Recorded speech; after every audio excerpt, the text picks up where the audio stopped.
Students, आज का हमारा विषय है वर्णमाला।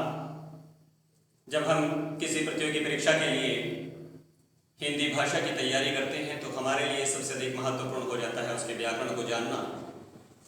और जब हम व्याकरण की जानकारी प्राप्त करते हैं तो सबको पता है कि व्याकरण के 3 अंग होते हैं: वर्ण विचार, शब्द विचार और वाक्य विचार। और इसी श्रृंखला में हमारे पास सबसे अधिक महत्वपूर्ण हो जाता है वर्ण। वर्णमाला का ज्ञान हमारे लिए नितांत आवश्यक है। आज हम आपको वर्णमाला के ही कुछ ऐसे पहलुओं से रूबरू कराएंगे जो आपके लिए प्रतियोगी परीक्षाओं में बहुत अधिक कारगर सिद्ध होंगे। जैसा कि आप सभी जानते हैं कि हमारी वर्णमाला कुछ इस प्रकार से लिखी जाती है। जितनी भी हमारी प्रवेशिकाएं होती हैं उन सभी प्रवेशिकाओं में आपने देखा होगा कि वर्णमाला कुछ इस प्रकार से लिखी हुई होती है। हम अक्सर ये मानकर चलते हैं कि ये 13 हमारे पास स्वर होते हैं, उसके पश्चात के जितने भी वर्ण हैं वो सभी व्यंजन होते हैं। लेकिन इसमें कुछ भ्रांतियां हैं, क्योंकि सही मायने में हमारे पास यहां से लेकर यहां तक जो वर्ण हैं ये स्वर होते हैं, और उसके पश्चात जो 2 वर्ण होते हैं उन्हें हम स्वरों से कुछ अलग करते हैं। इसे हम अनुस्वार कहते हैं और इसे हम विसर्ग कहते हैं। और इन दोनों के समूह को हम अयोगवाह कहते हैं। अयोगवाह का शाब्दिक अर्थ है आ के योग से वहन करने वाले, अर्थात ये ऐसी ध्वनियां हैं जो आ के योग से वहन करती हैं।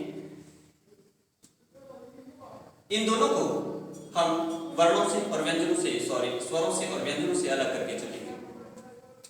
सबसे पहले हम ये बताना आवश्यक समझेंगे कि स्वर होते क्या हैं। जैसा कि सबको पता है कि स्वर वे ध्वनियां होती हैं जिनका हम स्वतंत्र रूप से उच्चारण कर सकते हैं। वे वर्ण जिनका हम स्वतंत्र रूप से उच्चारण कर सकते हैं उन्हें हम स्वर कहते हैं। अर्थात अ, आ, ए, उ, ऋ, ए, ऐ, ओ, औ ये हमारे पास स्वर हैं। जहां तक इनके वर्गीकरण की बात है, स्वरों को हम मुख्य रूप से 2 प्रकार से वर्गीकृत करते हैं। एक ह्रस्व स्वर और दूसरा है दीर्घ स्वर। ह्रस्व स्वर में हम अ, ए, उ, औ, ऋ ये 4 स्वर लेकर चलते हैं। इसके अतिरिक्त जो अन्य 7 वर्ण बचते हैं वो हमारे पास दीर्घ स्वर में आते हैं। लेकिन हमें आमतौर पर व्याकरण में समझाया जाता है कि एक और प्रकार का स्वर होता है जिसे हम प्लुत स्वर कहते हैं। प्लुत स्वर का एक अच्छा उदाहरण है ओ। लेकिन प्लुत स्वर का प्रचलन अब हिंदी में नहीं है। इसका प्रचलन केवल हम संस्कृत भाषा में करते हैं, और क्योंकि ओम शब्द भी हम हिंदी में प्रचलित करते हैं इसलिए इसका प्रयोग हम जब करते हैं तो हम प्लुत स्वर का उच्चारण करते हैं। लेकिन सामान्यतः हमारी वर्णमाला में प्लुत स्वर का कहीं कोई स्थान अब नहीं रहा।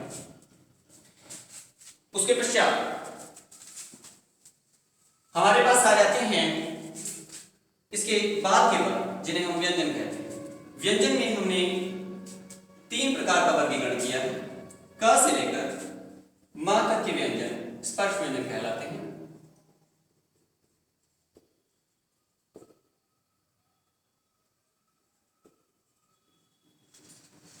स्पर्श व्यंजन कहलाते हैं। और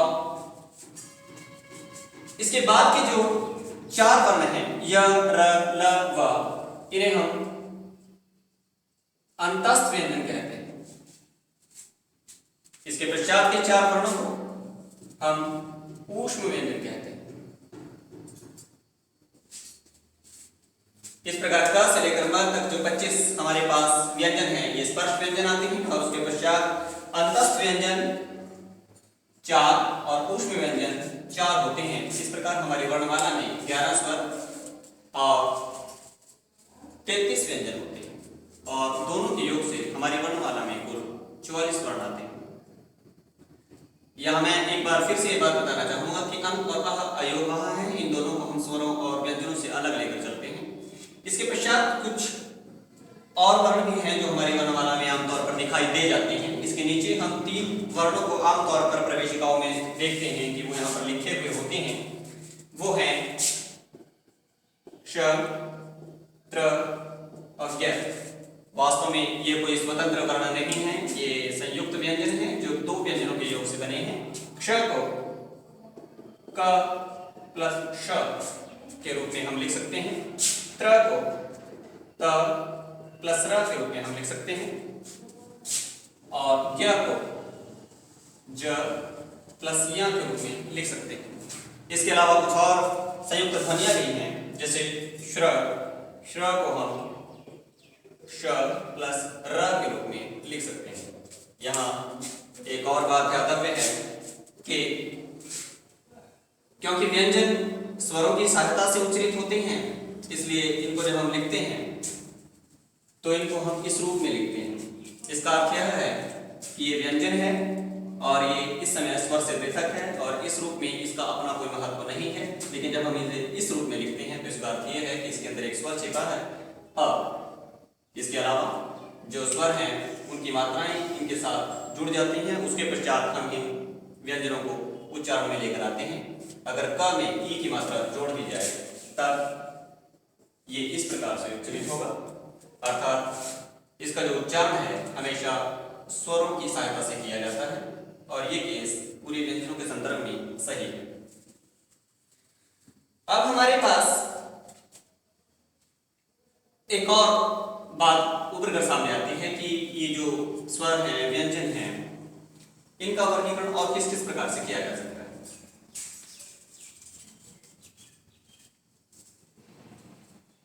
एक और प्रकार से वर्गीकरण, इन वर्णों का वर्गीकरण किया जा सकता है, वो है इनकी नादमयता के आधार पर, अर्थात इनके घोष के आधार पर। ये वर्ण कुछ ऐसे हैं जो घोष हैं और कुछ ऐसे हैं जो अघोष हैं। घोष का अर्थ है आवाज। जिन ध्वनियों का उच्चारण करते समय हमारी स्वर तंत्रियां एक विशेष प्रकार की आवाज करती हैं, उन ध्वनियों को हम घोष ध्वनियां कहते हैं। तो इस आधार पर हमारी वर्णमाला में जो घोष ध्वनियां हैं उन्हें देखिए। घोष को हम सघोष भी कहते हैं। इन ध्वनियों में सभी स्वर आते हैं,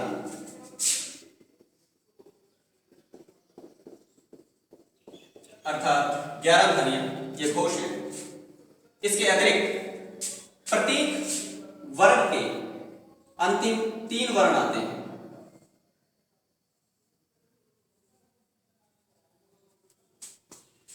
अर्थात 15 ध्वनियां। इसके अलावा अंतस्थ व्यंजन अर्थात 4 ध्वनियां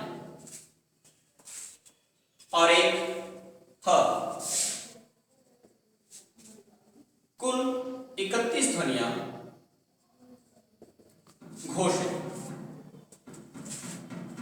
इसके अतिरिक्त जो ध्वनियां शेष बची हैं वो सभी ध्वनियां अघोष हैं।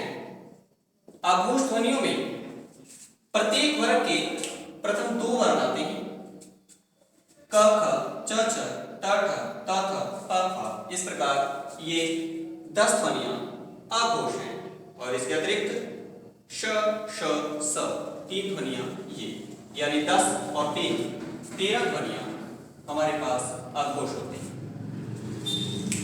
एक अन्य प्रकार से हम इस वर्णमाला का वर्गीकरण कर सकते हैं और वो है हमारी प्राणवायु के निष्कासन के आधार पर। जब हम विभिन्न वर्णों का उच्चारण करते हैं तो उच्चारण करते समय हम प्राणवायु बाहर छोड़ते हैं, लेकिन किसी वर्ण को उच्चारण करते समय हमारी प्राणवायु अपेक्षाकृत रूप से जरा कम निकलती है, लेकिन किसी वर्ण का उच्चारण करते समय प्राणवायु अधिक मात्रा में बाहर निकलती है। जिन ध्वनियों में हवा कम मात्रा में बाहर निकलती है उन ध्वनियों को हम अल्प प्राण कहते हैं और जिन ध्वनियों का उच्चारण करते समय अधिक मात्रा में हवा बाहर निकलती है उन्हें हम महाप्राण कहते हैं। तो इस दृष्टिकोण से अगर हम इनका वर्गीकरण करें तो हमारे पास अल्प प्राण और महाप्राण ये 2 प्रकार की ध्वनियां होती हैं, अर्थात हम वर्गीकरण इस आधार पर भी कर सकते हैं। अल्प प्राण ध्वनियों में सभी स्वर आते हैं, अर्थात 11। इसके बाद प्रत्येक वर्ग के प्रथम, तृतीय और पंचम वर्ण, प्रत्येक वर्ग के प्रथम, तृतीय और पंचम वर्ण, इस प्रकार से टोटल ये हो जाएंगे 15 क ग ग च ज य ट ड ण त द न प प म, क्योंकि इनमें हम अपेक्षाकृत रूप से जरा कम प्राणवायु छोड़ते हैं। तो इस प्रकार ये 26 ध्वनियां हुई। इसके अतिरिक्त है अंतस्थ व्यंजन।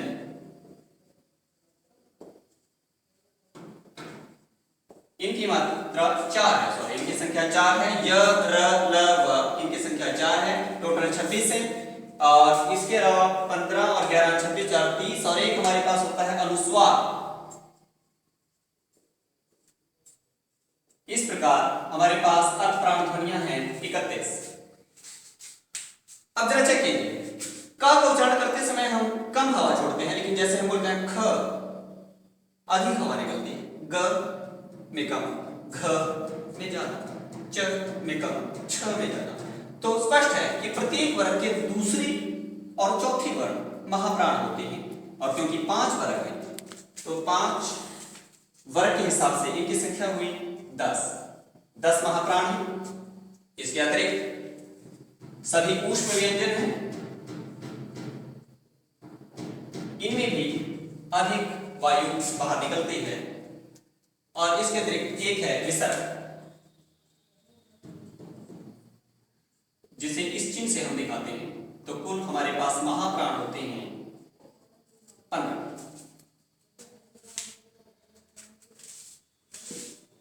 इसके पश्चात एक और जो महत्वपूर्ण बात है वर्णमाला के संदर्भ में, जो अक्सर विभिन्न प्रतियोगी परीक्षाओं में पूछा जाता है, वो ये है कि छ का उच्चारण स्थान क्या है। कभी पूछ लिया जाता है द का उच्चारण स्थान क्या है, क्योंकि हमारे पास विभिन्न प्रकार के वाद्य यंत्र होते हैं। वाद्य यंत्र हमारे शरीर के वो अवयव हैं जो किसी ध्वनि का उच्चारण करने में हमारी सहायता करते हैं। और जिस वाद्य यंत्र की अर्थात जिस अंग की सबसे अधिक महत्वपूर्ण भूमिका होती है, उसी अंग के आधार पर हम जान लेते हैं। जैसे प फ ब भ म ध्वनियों का उच्चारण करते समय हमारे दोनों होठ आपस में मिलते हैं। इनकी सबसे अधिक महत्वपूर्ण जो भूमिका है इसमें होठों की है, इसलिए इन ध्वनियों को हम ओष्ठ्य ध्वनियां कहते हैं, अर्थात इनका उच्चारण स्थान हम ओष्ठ मानकर चलते हैं। ठीक इसी प्रकार से हम जितनी भी सारी ध्वनियां हमारे पास हैं, इन सभी ध्वनियों का हम उच्चारण स्थान पता लगा सकते हैं।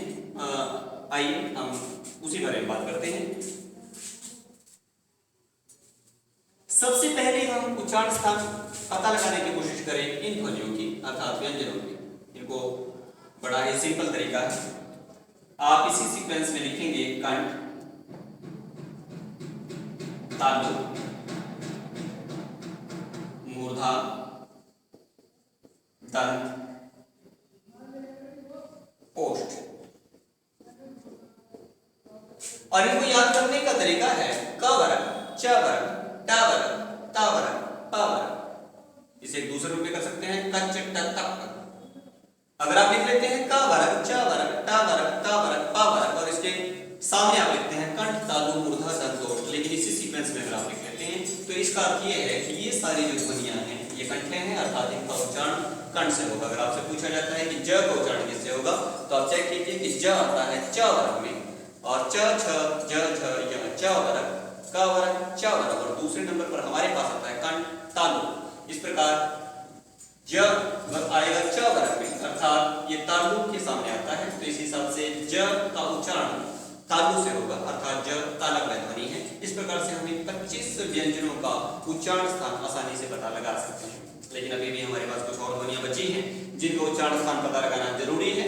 जैसे हमारे पास अंतस्थ व्यंजन बचे हैं, हमारे पास ऊष्म व्यंजन बचे हैं, हमारे पास ये 11 स्वर बचे हैं। इनका उच्चारण स्थान कहां से होगा, इसके पता लगाने का भी एक बड़ा सिंपल सा तरीका है हमारे पास। आप याद कीजिए अकह, ईचियश, रेटस, लतस, उप। अकह, ईचियश, रेटस, लतस, उप। और उसी सीक्वेंस में आप दोबारा लिखिए कंठ,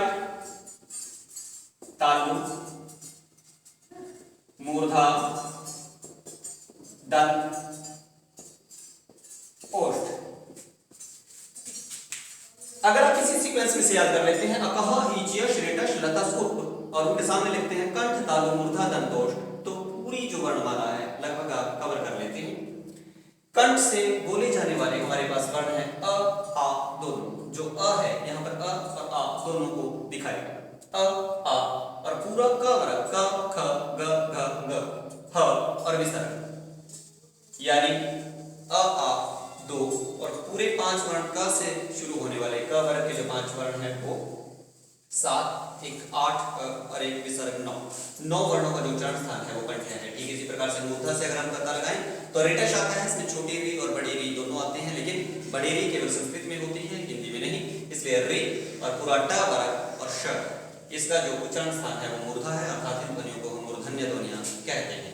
तो इस प्रकार आप लगभग एक वर्णमाला के बहुत बड़े हिस्से का उच्चारण स्थान पता लगा लेते हैं। इन सभी वर्णों का उच्चारण स्थान पता लग जाता है, इसका पता चल जाता है, इनका पता चल जाता है, इनका पता चल जाता है, री तक पता चल जाता है। इसके पश्चात हमारे पास ये 4 वर्ण बचते हैं, ए ऐ ओ औ, इन्हें कहते हैं कंठ तालु और इनका जो उच्चारण स्थान है वो है कंठोष्ठ, कंठ तालु और कंठोष्ठ। इस प्रकार से पूरी वर्णमाला को हम कवर कर लेते हैं। एक और भी हम अलग से कई बार आ जाता है, वैसे व का उच्चारण स्थान पहले भी हो सकता है, व को हम दंतोष्ठ भी कहते हैं। दांत और होठ दोनों की महती भूमिका इसके उच्चारण में होती है।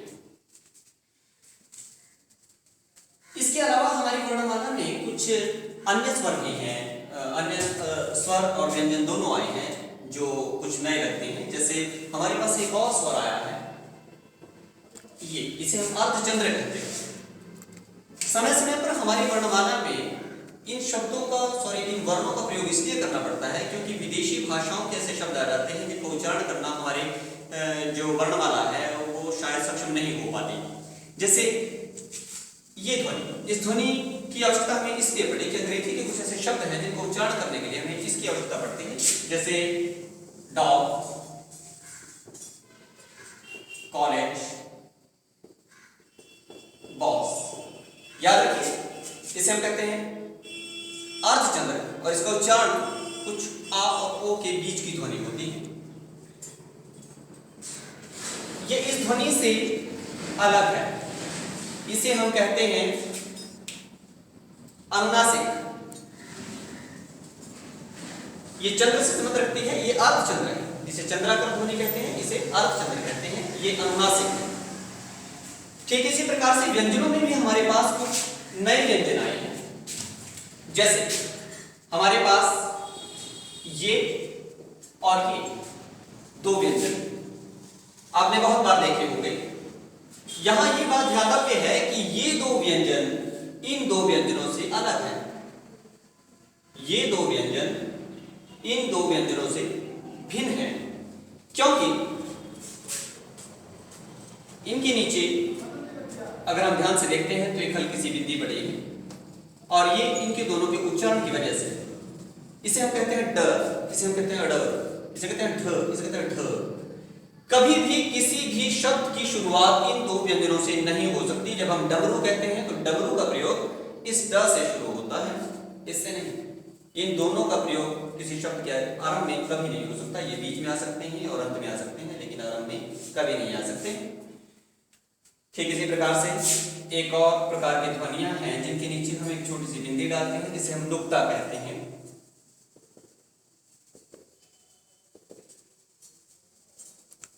ग भी है, क ख ग ज फ, इन्हें हम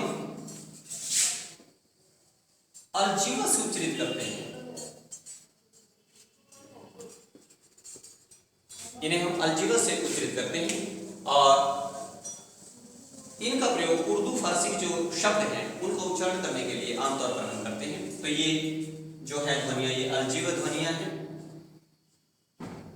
यहां पर एक और बात मेरे ध्यान में आई जो मैं चाहूंगा कि आपको बताना बहुत आवश्यक होगा।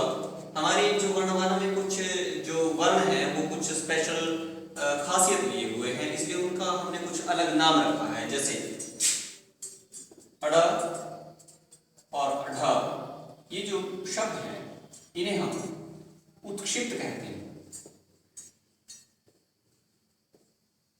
ठीक इसी प्रकार से र ध्वनि का जब हम उच्चारण करते हैं तो हमारी जीवा कंपन करती है, इसीलिए इस ध्वनि को हम प्रकंपित या लुंठी ध्वनि भी कहते हैं। ल ध्वनि का उच्चारण करते समय प्राणवायु जीवा के पार्श्व से होकर गुजरती है, साइडों से होकर गुजरती है, इसलिए इस ध्वनि को हम पार्श्विक ध्वनि कहते हैं। इसके अतिरिक्त अंतस्थ व्यंजन के जो य र ल व हैं, इनमें पहला और जो चौथा है, इन ध्वनियों को अर्ध स्वर भी कहा जाता है, क्योंकि इन दोनों में माना जाता है कि स्वरों और व्यंजनों के दोनों के गुण पाए जाते हैं। तो ये था हमारा एक छोटा सा टॉपिक वर्णमाला। वर्णमाला क्योंकि हमारी भाषा की शुरुआत है, तो अगर किसी भी विषय की अगर हम शुरुआत सही ढंग से कर लेते हैं तो उसके बाद हमारे लिए बड़ा आसान हो जाता है उसकी आगे की जानकारी को प्राप्त करना। तो हमारी तैयारी का जो प्रथम सोपान है वो हमारी वर्णमाला ही होनी चाहिए। तो इसी श्रृंखला में हमने आपको वर्णमाला के बारे में कुछ छोटी छोटी सी बातें बताई। सबसे पहले आपके लिए जो ध्यान देने योग्य बात है वो यही है कि हमारी वर्णमाला को हम लिखते किस प्रकार से हैं, इसमें स्वर कितने होते हैं, व्यंजन कितने होते हैं, स्वरों का वर्गीकरण किस प्रकार किया जा सकता है, व्यंजनों का वर्गीकरण किस प्रकार किया जा सकता है, ह्रस्व स्वर, दीर्घ स्वर, प्लुत स्वर का अलग अलग हमें पता हो। ठीक इसी प्रकार से स्पर्श व्यंजन, अंतस्थ व्यंजन और ऊष्म व्यंजन की जानकारी हो और उसके पश्चात उसके उच्चारण स्थान की जानकारी हो। अगर हमें ये पता चल जाता है तो उसके पश्चात हम आगे की तैयारी को बढ़ा सकते हैं। तो मैं आशा करता हूँ कि आपको ये जानकारी बड़ी लाभदायक लगी होगी और मैं आशा करता हूँ कि ये आपकी तैयारी में एक अहम मोड़ सिद्ध होगी और आगे भी हम इसी प्रकार से आपको लाभान्वित करने के लिए अच्छी जानकारी देते रहेंगे। आशा करते हैं कि आपको हमारा ये प्रयास पसंद आया होगा। धन्यवाद।